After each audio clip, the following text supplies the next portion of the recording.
আসসালামু আলাইকুম ভিউয়ার্স, আজকে আমি আসলাম আপনাদের জন্য সহজ একটি রেসিপি নিয়ে। চুলায় তৈরি করে দেখাবো যাতে আপনারা সহজভাবে তৈরি করতে পারেন। আজকের আমি বানিয়ে দেখাবো চিকেন বাও।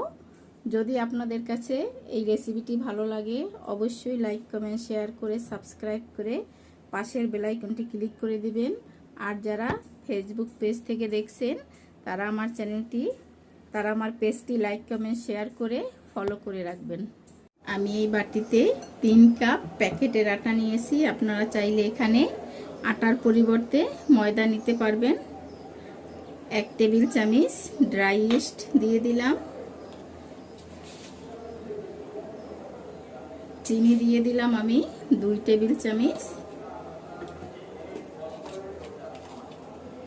পরিমাণ মতো লবণ দিয়ে দিলাম